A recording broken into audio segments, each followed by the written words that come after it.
네, 우리 하나님 말씀 보겠습니다. 말씀은 사도행전 19장 8절의 말씀입니다.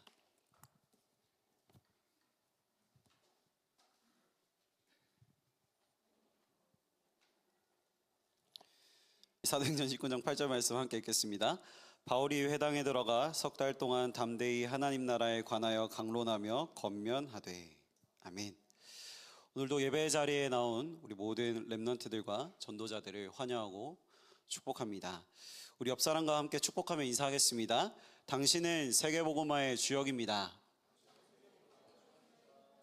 네, 우리 목사님 매주 얘기하시지만 서로 눈 보는 게 어색하시면 땅을 보시고, 그러나 고개는 대각선으로. 우리 다시 한 번 더 축복하며 인사하겠습니다. 당신의 여정을 하나님이 축복하십니다.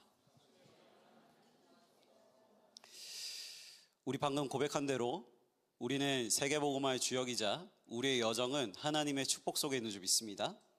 하나님의 모든 시선과 관심이 오늘 정확한 언약을 붙잡은 우리 렘넌트들을 향해 있는 줄 믿습니다. 오늘 본문 말씀을 가지고 두란노 운동이라는 제목으로 함께 말씀을 나누겠습니다.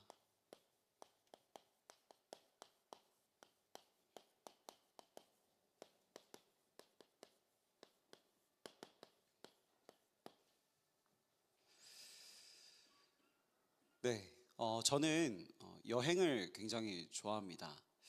어릴 때 이제 은퇴하신 할아버지, 할머니와 또 전국을 이제 할아버지 차 타고 돌아다니는 여행을 했었고요. 또 청소년 때는 교회에서 선교 간다 하면 이제 거의 빼먹지 않고 그 선교를 함께 하였던 것 같아요.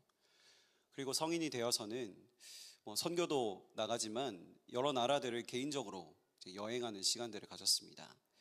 특히 제일 기억에 남는 여행은 이제 제가 사회복무요원 소집 해제를 하고 난 뒤에 이제 복학하기 전에 혼자 이제 유럽으로 2달간 배낭여행을 떠났던 여행입니다. 2달 동안 혼자 이제 유럽의 9개 나라를 여행을 했는데요. 굉장히 많은 것을 보고 듣고 경험했습니다. 또 다양한 국적의 많은 사람들을 만나서, 물론 제가 영어를 잘 하지는 못해서 이제 번역기도 활용하고 또 콩글리시 써가면서 얘기했지만, 그래도 그때는 나름 많은 사람들을 만나면서 그들의 인생 얘기도 듣고 그들이 가지고 있는 가치관이나 사상에 대해서도 이렇게 많이 확인할 수 있는 시간이 있었습니다. 제가 왜 여행 얘기를 하냐? 저는 우리의 인생을 여행과도 같다라는 생각을 하게 됩니다. 우리가 나름 계획을 세우죠. 제가 제이거든요. 그래서 이제 여행 가기 전에 2달치의 계획을 다 세워놨습니다. 근데 여행을 좋아하시거나 여행을 많이 해보신 분들은 아시겠지만 계획대로 되지 않는 경우가 굉장히 많습니다. 내가 예약해놨던 식당이 당시에는 식사가 가능했던 식당인데 이제 갑자기 휴무가 되고, 또 제가 가려고 했던 그런 관광지가 갑자기 또 문을 닫게 되고, 또 조금 이렇게 교통수단을 이용하다 보면 이제 놓치게 되는 경우도 있거든요. 마치 우리의 인생과도 같이 내가 계획한 대로, 또 내가 설계한 대로, 내가 바라는 대로 되어진다면 우리의 인생 너무나 좋겠지만, 사실은 우리의 인생이 그렇지 않죠. 우리가 계획한 대로, 우리가 설계한 대로 되지 않는 경우가 더 많습니다. 그래서 여행이 재밌다라고 하는 분들도 계시더라고요. 근데 여행이 그렇다라고 하면 그럴 수 있겠다 하지만, 내 인생이 그렇다라고 하면 사실은 굉장히 힘들 것입니다. 지금 대한민국의 청년들의 가장 큰 그들이 느끼는 문제가 뭐냐? 미래에 대한 불안이라고 합니다. 사회적으로, 또 정치적으로, 경제적으로 모든 측면에서 지금 불안한 상황 속에 있죠. 그러한 시대 속에 있는 수많은 청년들이 미래를 불안해하고 또 두려워하고 있습니다. 여러분들은 어떠신가요? 여러분들은 여러분들의 미래가 불안하거나 또 두렵지 않으신가요?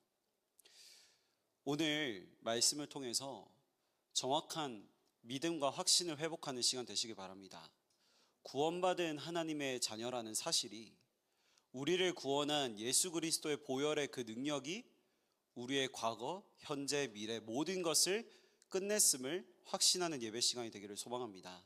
그래서 우리 렘넌트들은 어떤 현장에 있든지 또 어떤 상황 속에 있든지 또 누구를 만나든지 내게 답이 된 예수 그리스도를 전달할 수 있는 증인이 되시길 바랍니다.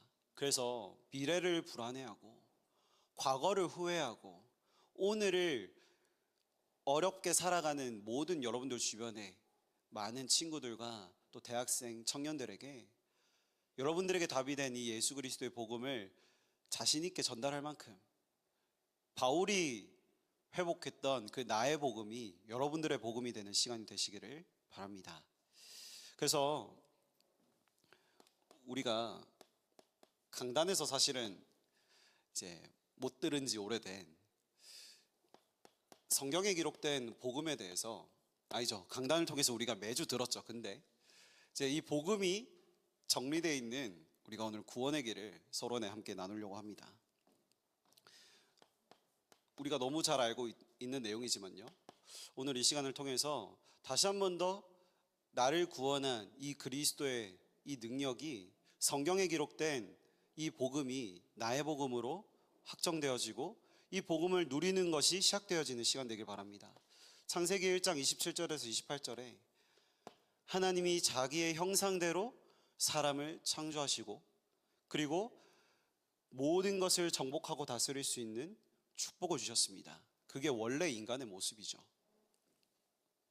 그래서 모든 사람은 하나님과 함께하는 그러한 축복을 누리면서 살고 있었습니다. 근데 한 존재가 인간을 찾아옵니다. 어떤 존재죠? 사단이라는 존재가 찾아와서 하나님과 함께하는 인간에게 하나님을 떠날 수밖에 없는 그러한 죄를 짓도록 합니다. 인간이 사단의 유혹에 속아 하나님의 말씀에 불순종하는 죄를 짓고 하나님을 떠나게 되죠. 이것이 인간의 근본 문제입니다. 이 문제는 모든 인류에게 해당되는 문제죠. 그래서 하나님과 함께 했던 인간이 하나님과 분리가 되어버립니다. 그때부터 인간은 신분이 하나님의 자녀가 아닌 인간을 속이고 죄 가운데 빠뜨린 사단의 자녀로 너희 아비 마귀에게서 났으니 그 신분이 마귀의 자녀가 되어버립니다. 그리고 고린도전서 10장 20절에 귀신과 교제하는 우상을 섬기는 삶으로 당연히 따라오는 것이 무엇입니까? 인생이 수고하고 무거운 짐을 지며 살아갑니다. 하나님이 없는 그 자리를 채우기 위해서 수많은 것들을 얻으려고 또 성취하려고 노력하지만 결국 그것이 지난 뒤에는 만족이 없는 불행이 계속 찾아오고 육신의 문제로 시달리다가 결국은 죽음이라는 것이 찾아옵니다. 모든 인간은 한 번은 죽죠. 그 죽음 이후에 심판이 있고 지옥에 가게 됩니다.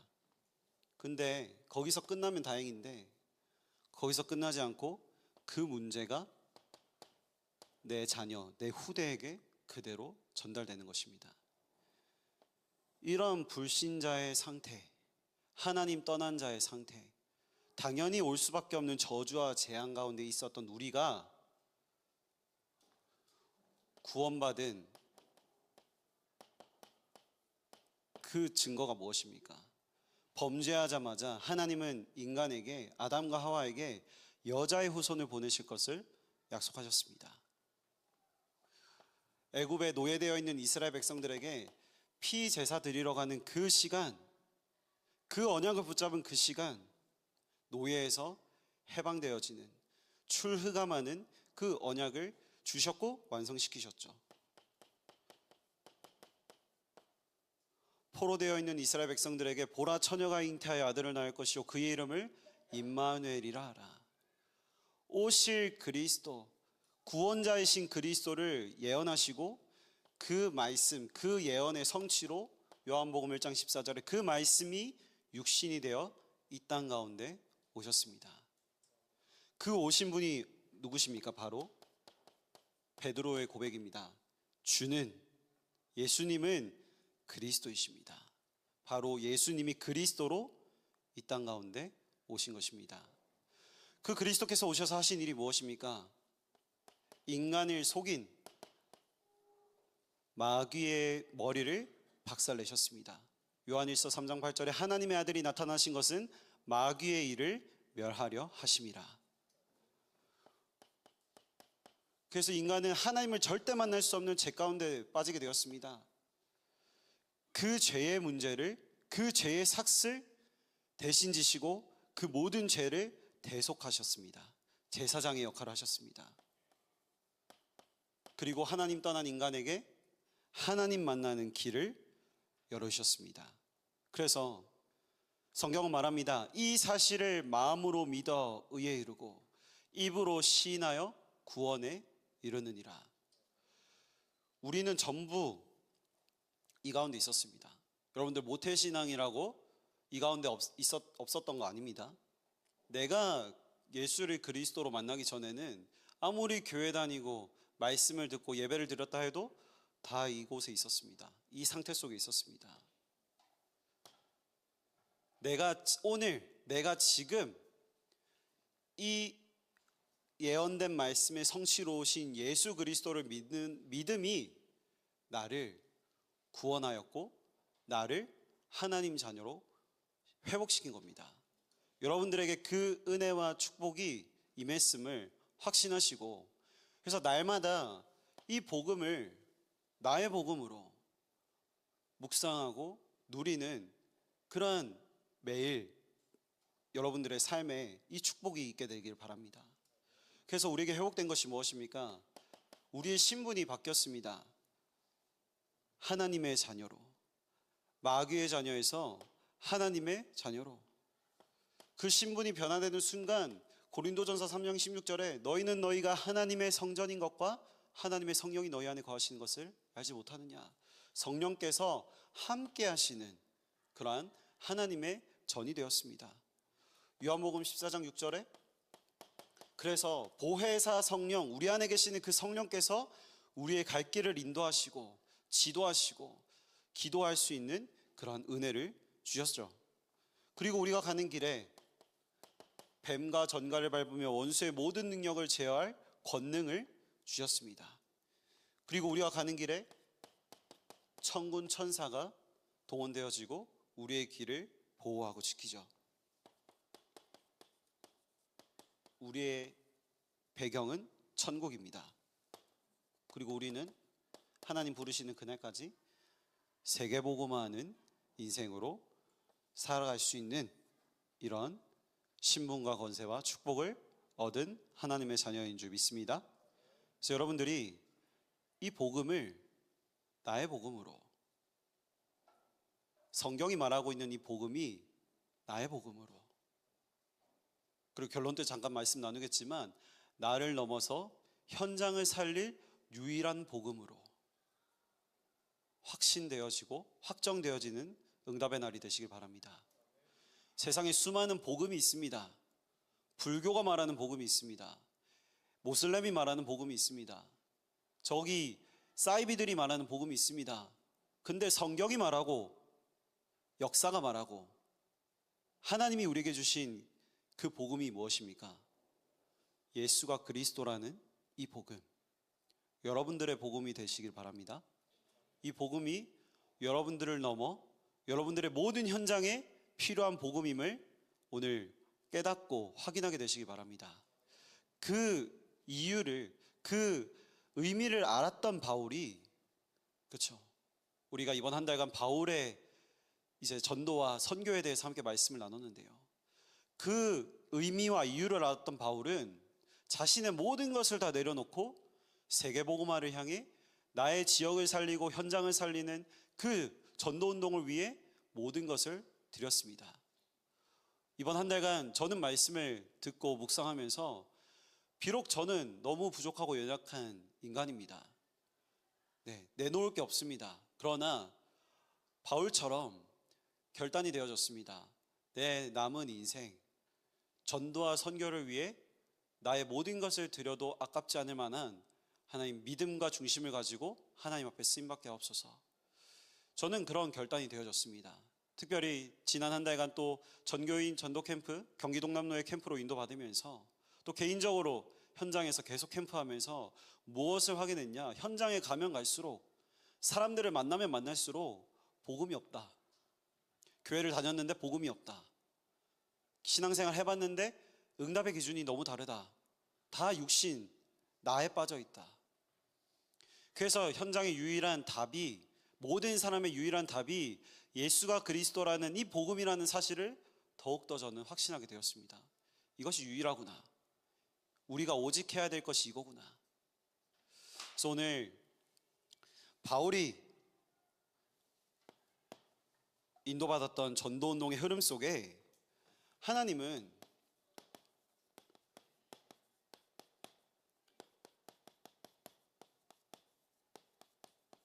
정확한 복음을 가진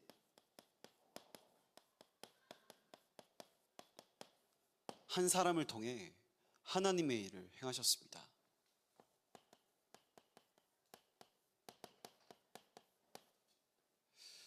그 한 사람이 누굽니까? 우리가 계속 나누고 있는 바울이라는 인물입니다. 바울은요, 성령의 인도받기 위하여 몸부림치는 사람이었죠. 내 감정, 내 생각, 내 기준이 아닌 하나님이 인도하시는 그 길을 따라가기를 기도하며 기다렸던 사람입니다. 그런 바울에게 하나님이 에베소의 문을 열어주셨죠. 그래서 그 성령의 인도를 따라 에베소 현장에 가는 그 여정 속에 하나님이 중요한 현장을 점검하게 하시는 사건이 생깁니다. 2절에서 3절에 보면요, 제자들을 만나게 되죠. 근데 그 제자들이 어떤 상태였냐? 바로 2절에서 3절에 보면요, 성령을 모르는 상태, 우리는 성령이 계심도 듣지 못하였노라라고 말합니다. 그래서 무슨 세례를 받았느냐 바울이 질문할 때 요한의 세례다라고 얘기를 하죠. 지금 바울이 가고 있는 그 에베소 그 현장의 상태가 정확하지 않은 복음을 가지고 있는 제자들이 있었던 현장인 거죠. 그래서 그런 현장 속에 바울은 자신이 가지고 있는 성경이 말하는 그리스도가 주신 정확한 복음을 선포합니다. 4절 말씀에 나오죠. 바울이 이르되 요한이 회개의 세례를 베풀며 백성에게 말하되 내 뒤에 오시는 이를 믿으라 하였으니 이는 곧 예수라 하거늘. 그 예수 그리스도를 그 제자들에게 전달한 것입니다. 그러니 따라오는 응답이 무엇입니까? 성령의 인도받은 바울에게 성령의 역사가 나타났습니다. 5절에서 6절 말씀, 그들이 그 말을 듣고 주 예수의 이름으로 세례를 받으니 바울이 그들에게 안수함에 성령이 그들에게 임하심으로 방언도 하고 예언도 하니. 성령의 역사가, 그리고 성령의 열매가 맺어지는 그런 응답을 확인했습니다.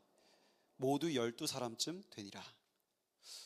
정확한 복음을 가진 한 사람, 바울은 내 생각, 내 경험, 내 기준, 내 감정이 아닌 하나님이 이끄시는 대로 하나님이 원하시는 그 현장에 가기를 기도하며 기다렸습니다. 그런 가운데 하나님이 인도하신 에베소의 현장에 가서 무엇을 먼저 했습니까? 현장이 지금 어떤 상태 속에 있는지, 현장에 있는 사람들이 지금 어떤 상황 속에 있는지, 그 사람들에게 정확하게 필요한 것이 무엇인지를 파악하고 복음을 전달했습니다. 그래서 복음이 전달된 그곳에 하나님의 역사가 나타났고 제자들이 굳건히 세워지는 역사가 일어났죠. 우리 렘넌트들이 정확한 복음을 가진 한 사람으로 여러분들이 현장에 나아갈 때 하나님이 예비하신 응답과 축복을 주실 줄 믿습니다. 그래서 계속 점검하는 겁니다. 우리는 계속 확인하는 겁니다. 구원의 길 얼마나 많이 들었습니까, 여러분? 청소년 수련회 가면 이제 강태웅 목사님 계실 때는 항상 개강 예배가 구원의 길이었잖아요. 제가 청소년 수련회 다닐 때 그랬었거든요. 너무나 많이 듣고 너무나 잘 아는 내용인데 이것이 나의 복음이냐? 이게 나를 변화시키고 나를 살린 복음이냐? 질문돼야 됩니다. 그리고 여러분들이 그것에 대한 확신을 가지고 있다면 하나님이 여러분들의 가는 모든 현장에 성령의 인도, 성령의 역사, 성령의 열매를 맺는 이러한 축복을 주실 줄 확신합니다.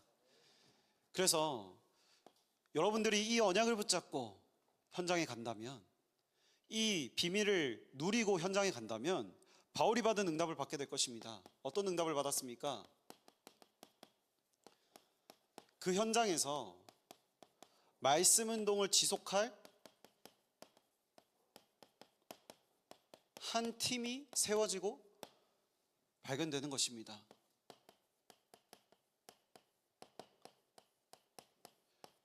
반드시 하나님이 예비해 놓으신 현장의 응답이 있다라는 것이죠.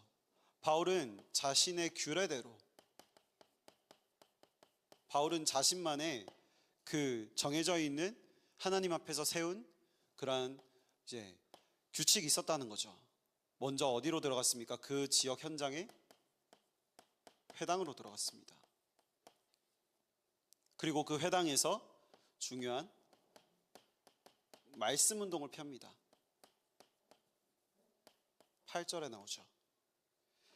바울이 회당에 들어가 석 달 동안 담대히 하나님 나라에 관하여 강론하며 권면하였다. 근데 말씀을 선포하고 있는 그 현장 속에 중요한 사건이 발생합니다. 9절 말씀에 보면요, 어떤 사람들은 마음이 굳어 순종하지 않고 무리 앞에서 이 돌을 비방하거늘 바울이 그들을 떠나 제자들을 따로 세우고 두란노 서원에서 날마다 강론하였다. 문이 막히는 시간표가 온 겁니다. 문이 막혔을 때 내 생각대로, 내 경험대로, 내 기준대로 해결하려고 한다면 어떻게 해야 될까요? 여러분들이 있는 그 현장 속에 문이 막혔다면 여러분들은 어떻게 선택하고 행동하시겠습니까? 바울은요, 이 문이 막혔을 때 하나님의 계획을 따라 방향을 바꿉니다.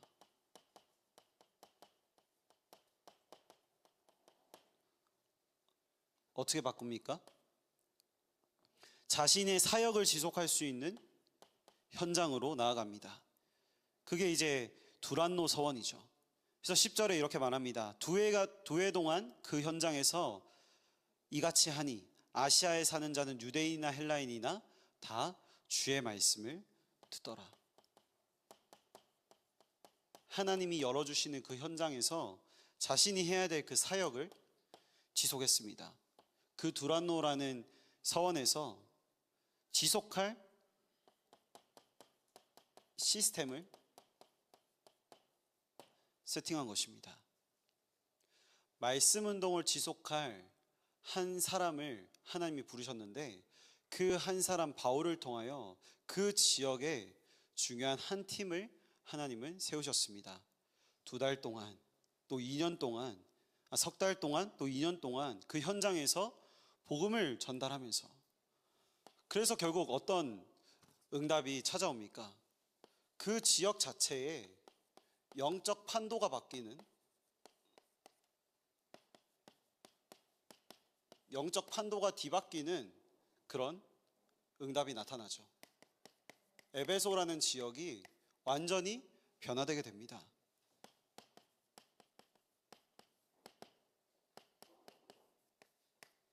어떤 일이 일어납니까? 11절, 12절 말씀에 보면 하나님이 바울의 손으로 놀라운 능력을 행하게 하시니 심지어 사람들이 바울의 몸에서 손수건이나 앞치마를 가져다가 병든 사람에게 얹으면 그 병이 떠나고 악기도 나가니라. 세상이 이해할 수 없는 능력의 역사가 나타나는 것입니다. 어떤 역사입니까? 병든 사람이 치유되고 귀신이 떠나가는 회복의 역사가 일어난 것입니다. 우리 렘넌트들이 가는 현장에 정확한 복음 가지고 우리 렘넌트들이 가는 현장에 이러한 치유와 회복의 역사가 일어날 줄 믿습니다. 그리고 거짓 세력이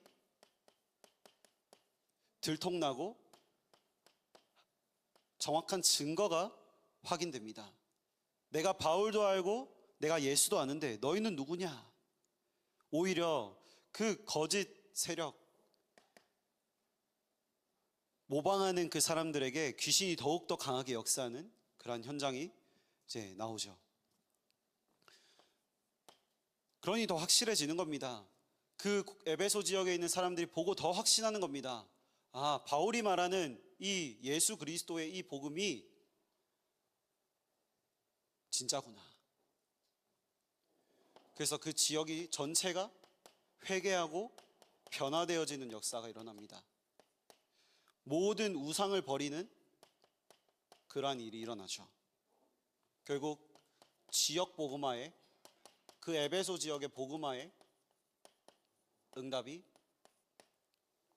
나타나게 됩니다. 시작은 이겁니다.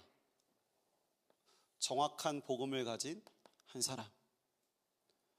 바울이 이 정확한 복음을 가진 한 사람으로 현장에 나아갔던 것처럼 우리 모든 렘넌트들이 정확한 복음을 가진 한 사람으로 현장에 나아가게 되시기 바랍니다. 그 나아간 현장에서 여러분들 기도하세요. 내가 있는 현장에서 말씀 운동을 지속할 팀, 여러분들이 있는 그 대학과 직장의 현장에서 말씀 운동을 지속할 수 있는 만남, 그 만남을 두고 기도하시기 바랍니다. 그러면요, 반드시 그 현장에 영적 판도를 뒤바꾸는 응답을 하나님이 주실 겁니다.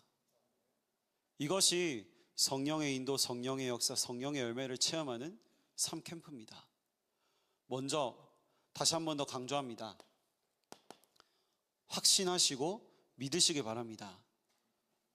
정확한 복음을 가진 한 사람으로 하나님이 나를 부르셨다라는 것. 그리고 나를 보내신 그 대학과 그 직장과 그 지역 현장에 하나님의 이유가 있다면 무엇이겠느냐? 나를 통해 그 현장을 살리길 원하시고, 살리기 위해 하나님이 원하시는 것은 복음을 누리고 복음을 선포하는 말씀 운동해라. 그 말씀 운동을 할 만남, 하나님이 예배해 두셨다는 거예요. 그 예배를 지속하고 말씀 운동을 하고 있는데 하나님은 서서히 그 현장을 변화시키실 것입니다. 여러분들의 대학, 직장, 모든 지역을 살리실 것입니다. 그래서 여러분들은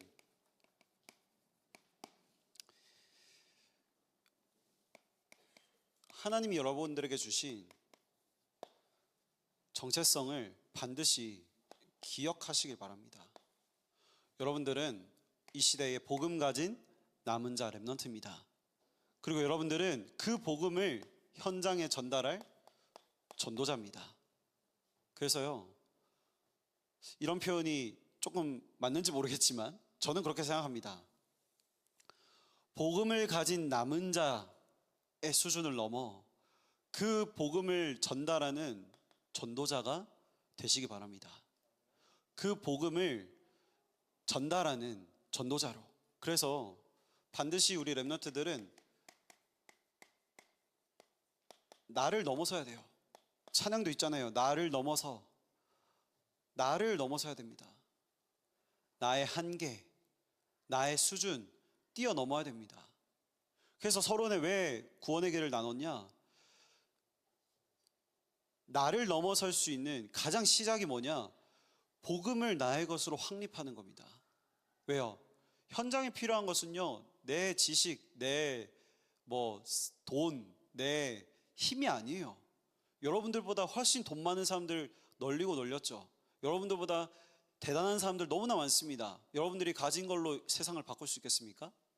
여러분들이 가진 걸로 현장을 변화시킬 수 있겠습니까? 절대 변화 못 시켜요. 그럼 세상을 변화시킬 수 있는 유일한 방법이 무엇입니까? 유일한 길이 무엇입니까? 하나님이 우리에게 주신 것이 무엇입니까? 복음입니다.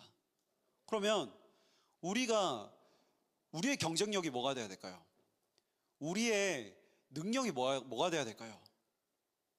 물론 공부도 최선을 다하고 스펙도 쌓고 준비해야 될 거 준비해야 되지만 무엇보다 우리의 경쟁력은 복음입니다.